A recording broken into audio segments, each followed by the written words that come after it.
What's up guys, welcome back to Tech Phantom. So after the first looks of the Samsung Galaxy S23 lineup and its cover cases, now we have the benchmarking scores of the Geekbench for the Galaxy vanilla version of S23. Now note that this is a USA variant with the model number SMS918U, and the Geekbench scores of this phone are indeed very impressive.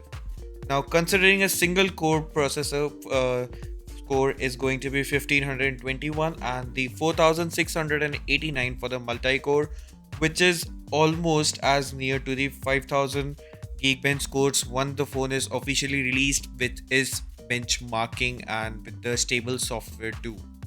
Well, apart from that, what has also been noticeable is that results have been uploaded on October 21st, which is very recent, and we can expect the smartphone to be launching in early as last week of January.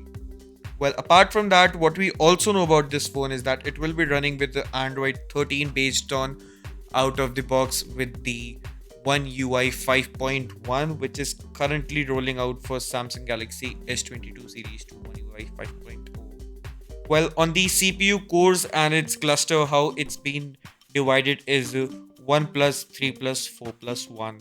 Well, base frequency of this phone is going to be of 2.02 GHz, a 3 cores of 2.02 GHz, and then we'll having a 4 cores at 2.80 GHz, and against the master frequency, we can say the maximum performance boost will be getting for of 3.36 GHz in the phone, and it's a single core.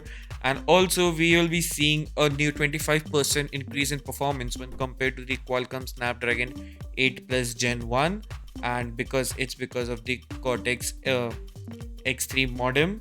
And apart from that, the base RAM going to be of 8 gigabytes of RAM, as it's shown as 6.91 GB, so 8 gigs of RAM. So we are assuming that this smartphone is indeed an S23 one base edition. So what do you think about this smartphone, and not only that, its Geekbench score? Let me know your thoughts in the comment section below, and I'll see you in the very next one. Thanks for watching.